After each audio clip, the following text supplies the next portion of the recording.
खेती किसानी कर रहे किसान भाइयों के लिए बड़ी राहत भरी खबर सामने आई है। बिजली जाने की वजह से जिन किसानों की सिंचाई रुक जाती थी और फसल को नुकसान का डर बना रहता था, उनकी इस परेशानी को दूर करने के लिए सरकार ने बड़ा कदम उठाया है। खेतों तक लगातार बिजली पहुंचाने की तैयारी तेज कर दी गई है ताकि किसान समय पर अपनी फसलों की सिंचाई कर सके। और राज्य सरकार ने क्या किसान भाइयों के लिए उपलब्धि लाई है, उपलब्ध कराया है, जानिए हमारे साथ विस्तार से। नमस्कार, एक न्यूज़ 24 देख रहे हैं आप और मैं हूं आपसे ब्यूटी।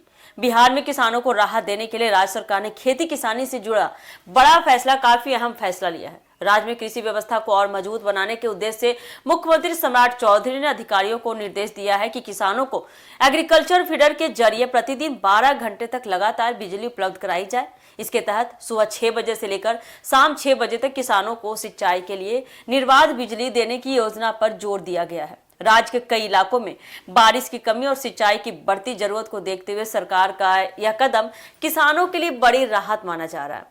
खेती के मौसम में सबसे बड़ी समस्या बिजली की अनियमित आपूर्ति होती है, जिससे किसानों को डीजल पंप पर निर्भर होना पड़ता है और खेती की लागत बढ़ जाती है। अब सरकार की कोशिश है कि खेतों तक समय पर बिजली पहुंचाकर किसानों की परेशानी को रोका जाए, कम किया जाए। गुरुवार को बता दें कि केंद्रीय नवीन एवं नवीकरणीय ऊर्जा मंत्री प्रहलाद जोशी के साथ हुई समीक्षा बैठक में बिहार की बिजली व्यवस्था, कृषि फीडर और नवीकरणीय ऊर्जा से जुड़े कई महत्वपूर्ण मुद्दों पर चर्चा हुई। इसी दौरान मुख्यमंत्री सम्राट चौधरी ने अधिकारियों को निर्देश देते हुए कहा कि किसानों तक पर्याप्त और नियमित बिजली पहुंचाना सरकार की प्राथमिकता है। मुख्यमंत्री ने कहा कि सभी एग्रीकल्चर फीडरों का बेहतर संचालन सुनिश्चित किया जाए ताकि किसानों को पटवन यानी सिंचाई के समय किसी भी तरह की परेशानी, किसी भी तरह की दिक्कत का सामना न करना पड़े। सरकार का लक्ष्य है कि राज्य के हर किसान को खेती के लिए समय पर बिजली मिले और कृषि उत्पादन को बढ़ावा दिया जा सके।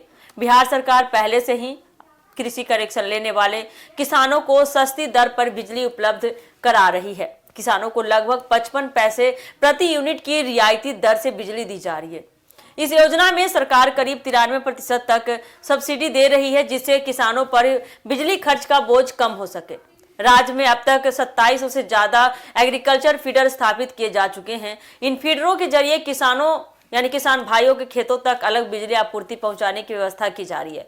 सरकार का सीधा उद्देश्य है कि आने वाले समय में, आने वाले वक्त में हर खेत को नियमित और पर्याप्त बिजली उपलब्ध हो, जिससे किसान समय पर फसल की सिंचाई कर सके। कृषि विशेषज्ञों के अनुसार खेती में बिजली की उपलब्धता बढ़ने से किसानों को कई फायदे मिल सकते हैं। समय पर सिंचाई होने से फसल की गुणवत्ता बेहतर होगी और उत्पादन में भी बढ़ोतरी की उम्मीद है, नुकसान कम होगा। साथ ही डीजल पर होने वाला अतिरिक्त खर्च भी कम होगा। तो देखिए, आपको बता दें, बिहार सरकार का इतना बड़ा फैसला, जो यह फैसला ऐसे समय में आया है जब राज्य में किसानों को लेकर राजनीतिक गतिविधियां भी तेज हो चुकी है। सरकार जहां किसानों को सुविधाएं देने पर जोर दे रही है, वही विपक्ष भी किसानों के मुद्दों को लेकर सरकार को घेरता रहा है। ऐसे में 12 घंटे बिजली उपलब्ध कराने की योजना को किसानों के बीच अपनी पकड़ मजबूत करने की कोशिश के तौर पर भी देखा जा रहा। तो देखना काफी दिलचस्प होने वाला आने वाले समय में कि जमीनी स्तर पर कितना काम करती है। अब देखना होगा कि सरकार का यह निर्देश जमीन पर कितनी तेजी से लागू होता है और इसका वास्तविक लाभ कितने किसानों तक पहुंच। अगर एग्रीकल्चर फीडरों का संचालन सुचारू रहा तो यह फैसला बिहार के किसानों के लिए खेती को आसान बनाने की दिशा में एक बड़ा कदम साबित हो सकता है। तो आने वाले समय में ये देखना काफी दिलचस्प होने वाला कि किसान भाइयों को इससे कितनी मदद मिलती है और जमीनी स्तर पर सम्राट चौधरी का ये ऐलान कितना काम करता है। फिलहाल के लिए इस खबर में इतना ही। दीजिएगा इजाजत, धन्यवाद।